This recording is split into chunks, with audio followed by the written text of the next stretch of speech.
Midnight. Person after person disappears into the darkness beyond the rusty metal doors. Their eyes are vacant and glassy, their movements sluggish and robotic. Men, women, children. After this, they will never be seen again. Their screams will never be heard. There will indeed be screams. I scream, you scream, we all scream for ice cream. Fast forward to the next morning as a tow truck driver slides into his cab. Driving a tow truck isn't exactly glamorous, and it frequently involves getting yelled at by angry vehicle owners, but hey, it's a living. That's the thought running through the tow truck driver's mind as he drives to a bank that reported an unauthorized vehicle parked in its employee lot. Probably someone who left it there overnight after overdoing it at a local tavern or something like that. But when he pulls into the lot, he sees a sight that is brand new to him and his several years of towing cars. It's an ice cream truck, an old one, a bit beat up and worse for wear, but an ice cream truck nonetheless. There's a parking boot already attached to one of its wheels, and some strange skid marks on the pavement around the truck. It looks as if someone tried to drive the truck out of the lot with the boot still on. Well, if someone did try, they failed. The driver hooks the ice cream truck up to his tow truck and makes the trip back to the impound yard. Now it's just a matter of waiting to see if the truck's owner will come to pick it up. But as the days pass and no one turns up, the tow truck drivers begin to wonder if anyone will ever claim it. They place bets with one another, guessing how many more days it'll take, if the owner ever comes at all. After a week, the driver who brought the ice cream truck in decides to take a look inside. No one's bothered to look yet, and his curiosity is beginning to get the best of him. Much to his surprise, the back doors to the truck open right up. The thing's been unlocked the whole time. Inside, he finds several freezers stocked with a variety of surprisingly still frozen offerings. He glances over his shoulder, making sure he's alone. It's against the rules, but it's not like anyone would miss just one ice cream bar, and it's been such a hot day. He grabs one wrapped frozen treat and darts back out of the truck, closing the doors behind him. He doesn't recognize the writing on the brightly colored wrapper. It must be some sort of off-brand ice cream. But when he unwraps it, it looks pretty good. Shiny chocolate coating, wooden stick, it looks like a classic, ordinary ice cream bar. He takes a small, experimental bite, and the chocolate cracks beneath his teeth, giving way to sweet vanilla ice cream. It's good. He finishes off the treat quickly, wipes his chocolatey fingers off on his pants, and tosses the wrapper in the trash. A victimless crime. As he tosses the wrapper, he spots the words, "Super Surprise Flavor," printed on the side. Vanilla is hardly a surprising flavor for an ice cream bar, but he shrugs it off as just an unusual marketing choice. He'll never know what he really just ate, and perhaps that's for the best. After all, ignorance is bliss. While the tow truck driver is waiting for someone to claim the ice cream truck and sampling its wares when no one is looking, local police are scrambling to solve a series of missing persons cases. Over the course of the past several days, 4 people have vanished from a nearby trailer park. Each of them disappeared in the middle of the night with no sign of a break-in or any foul play. None of them left a note, none of them had a reason to up and leave in the dead of night. It just doesn't make any sense. With no leads to go on, the police reach out to an organization with a much better track record when it comes to unsolved mysteries, the SCP Foundation. 3 special agents are dispatched to the area, a young man relatively new to fieldwork, an older man who has been with the Foundation for decades, and a middle-aged woman with extensive experience in the field and the research lab alike. They aren't sure what they're looking for, but they'll know it when they find it. Something is making its way through this trailer park, taking people one by one in the dead of night. They just have to figure out what. The Foundation agents interview each member of the community one by one, asking if they saw or heard anything suspicious. One woman reports that she found her daughter standing outside just as the sun was beginning to rise. The little girl had gotten out of her bed and walked over a mile away from her trailer before the mother woke up and realized something was wrong. But when she asked her daughter what she was doing out of bed, the little girl had no memory of ever getting up. It must have been sleepwalking, the mother says. The agents suspect something a bit more sinister, a bit more anomalous might be at play here. But they don't know for certain until they speak to one more potential witness on their list, an elderly deaf man who lost his hearing to an illness over 50 years ago. The police neglected to speak to him, as none of the officers sent to investigate knew sign language. Luckily, the female Foundation agent happens to be fluent in ASL. She conducts an interview with the man, translating his statement for her colleagues. 2 nights ago, the old man tells her, he woke up to lights shining through his window. It was a pair of headlights, shining right into the window by his bed as some sort of vehicle drove by. As his window is not by any sort of main road, he was naturally perplexed and a bit alarmed. He checked his phone and saw that the time was just after 3 a.m. He sat up, peered out the window, and saw that there was a truck parked outside of his trailer.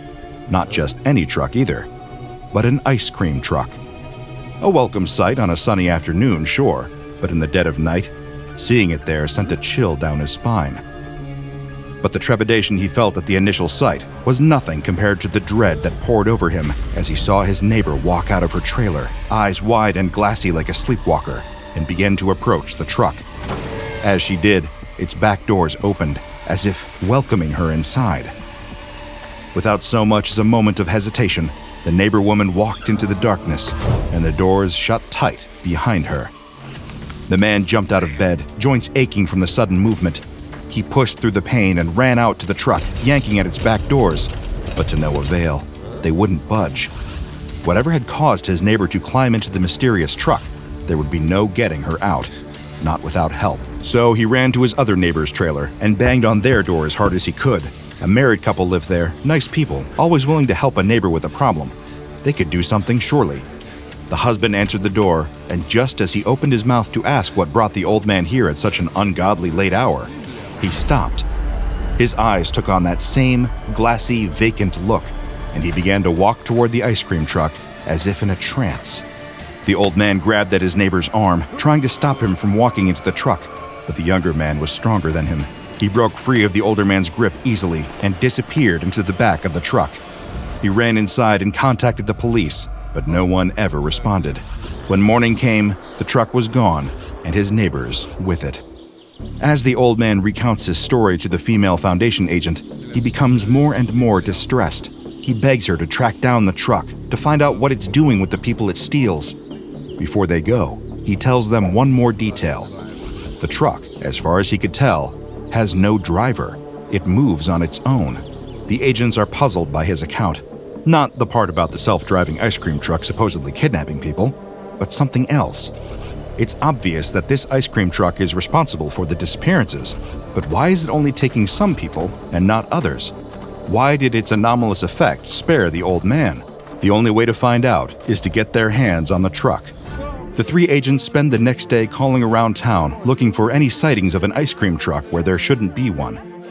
Their hunt leads them to an impound lot and a lactose-intolerant tow truck driver who has been dipping into the ice cream supply when no one is looking. The agents arrive at the impound lot and find the truck sitting there. Could this be it? It matches the description given by the witness.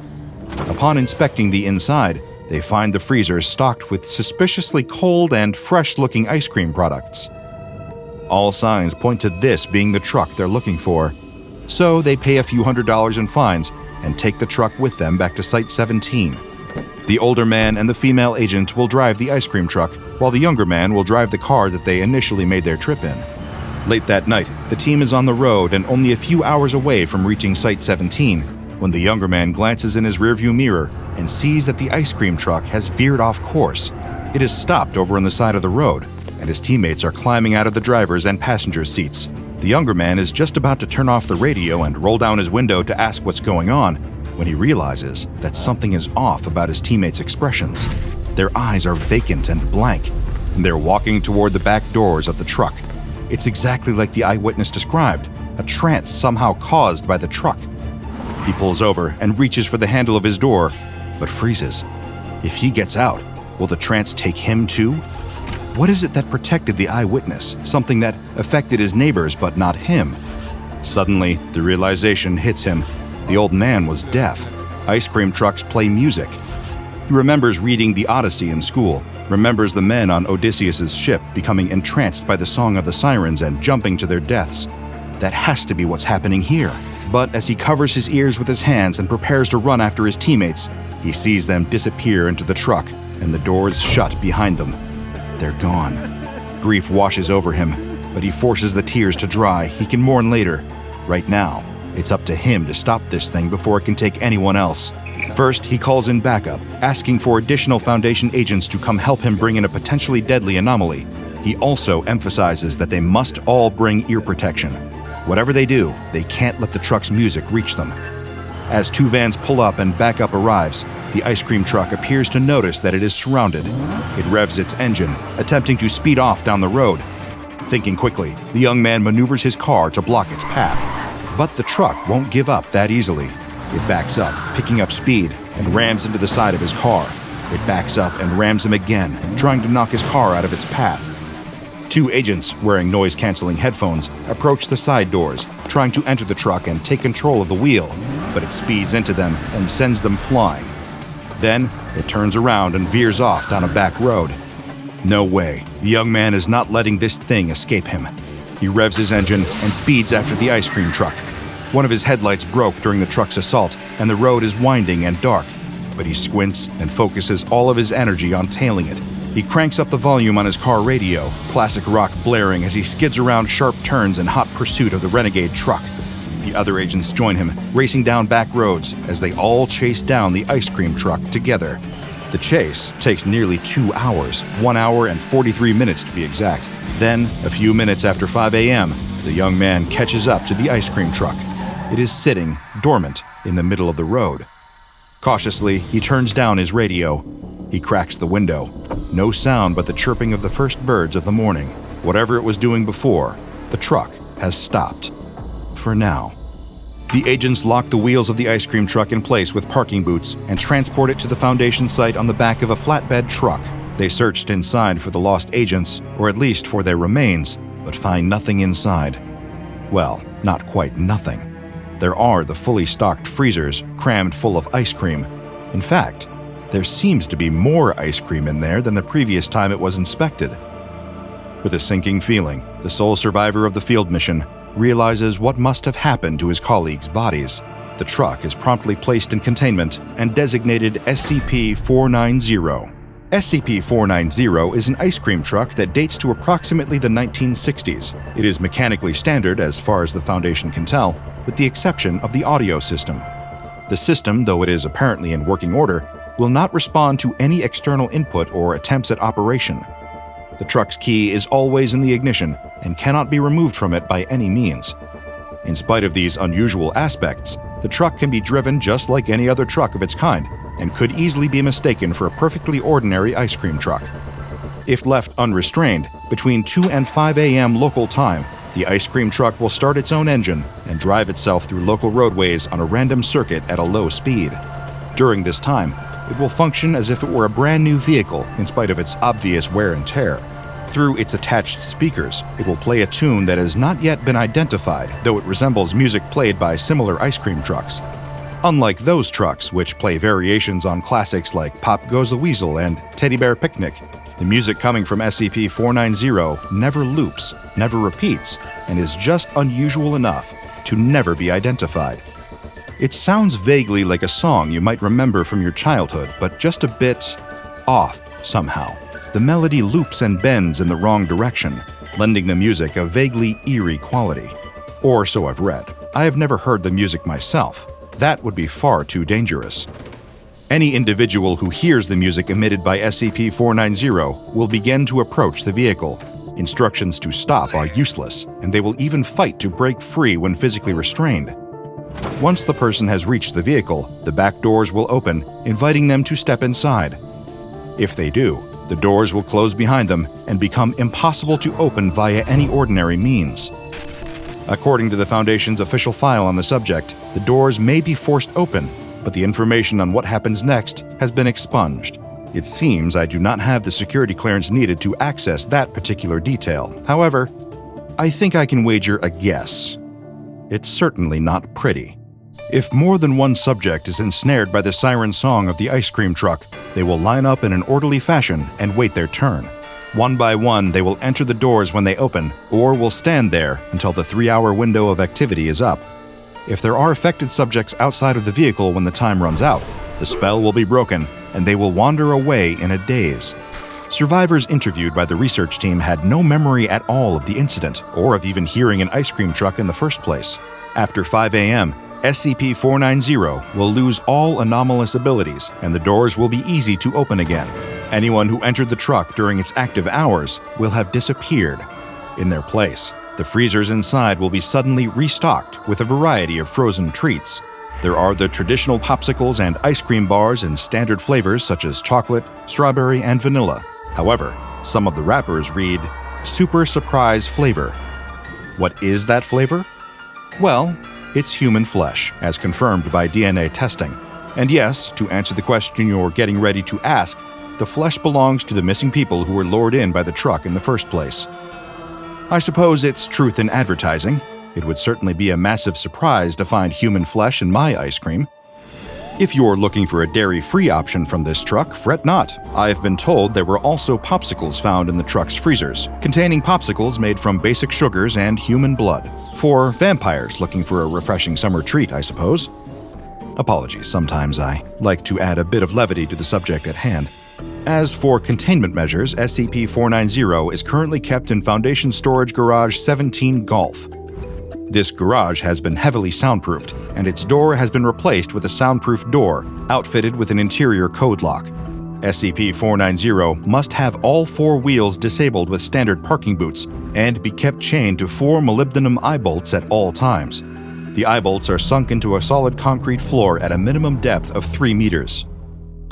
I prefer to keep my private life and my work separate, focusing on my research rather than personal anecdotes. However, while reading about SCP-490, I found a strange, half-forgotten memory of my childhood beginning to stir, floating up to the surface.